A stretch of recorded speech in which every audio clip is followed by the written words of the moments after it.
காவிரி விவகாரத்தில் சட்டத்திற்கும் நீதிக்கும் உட்பட்டு செயல்பட வேண்டும் என்று மத்திய அரசுக்கு வி த லீடர்ஸ் அமைப்பின் தலைவர் அண்ணாமலை வலியுறுத்தியிருக்கிறார். கூடுதல் விவரங்களை செய்தியாளர் ராஜகுமரனிடம் கேட்கலாம். ராஜகுமரன், இது தொடர்பாக மேலும் அவர் என்ன தெரிவித்திருக்கிறார்? விவரங்களை பதிவு பண்ணுங்க. வி த லீடர்ஸ் அமைப்பினுடைய தலைவர் அண்ணாமலை வெளியிட்டிருக்கக்கூடிய இந்த பதிவிலே மத்திய பாஜக அரசை குற்றம் சுமத்தி இருக்கின்றார். அதாவது ஏற்கனவே நாடாளுமன்றத்தில் நீர்வளத்துறை அமைச்சராக இருக்கக்கூடிய கஜேந்திர சிங் ஷெகாவத் 2021ஆம் ஆண்டிலே டிபிஆர் தயாரிப்பதற்கு கர்நாடகத்திற்கு மேகதாது அணை தொடர்பாக அனுமதி வழங்கப்பட்டிருந்தாலும் கூட அது ஒரு நிபந்தனைக்கு உட்பட்டது. தமிழ்நாட்டினுடைய அனுமதி இல்லாமல் எந்த கட்டுமானத்தையும் கர்நாடகத்தால் மேற்கொள்ள முடியாது என்று 2021ஆம் ஆண்டு கஜேந்திர சிங் மத்திய அமைச்சர் பேசியிருந்தார் நாடாளுமன்றத்திலே.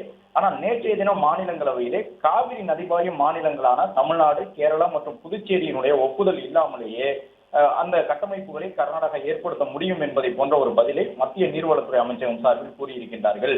2018ஆம் ஆண்டு உச்சநீதிமன்றம் வழங்கியிருந்த தீர்ப்பிலே தமிழ்நாடு உள்ளிட்ட மாநிலங்களுடைய ஒப்புதல் பெறப்பட்டு காவிரியின் குறுக்கே எந்த ஒரு கட்டமைப்பும் ஏற்படுத்தப்பட வேண்டும் என்று எங்கும் சொல்லப்படவில்லை என்று நீர்வளத்துறை அமைச்சகம் பதிலளித்திருப்பது அதிர்ச்சி அளிக்கின்றது என்று குறிப்பிட்டிருக்கக்கூடிய அண்ணாமலை, தமிழ்நாட்டு விவசாயிகளுடைய உரிமைகளை நலன்களை புறக்கணித்து மத்திய பாஜக அரசு தன்னுடைய முந்தைய நிலைப்பாட்டிலிருந்து திடீரென பின்வாங்கி இருப்பது கர்நாடக தேர்தல் அரசியலுக்காகவா என்ற சந்தேகத்தை எழுப்புவதாக பதிவிட்டிருக்கின்றார்.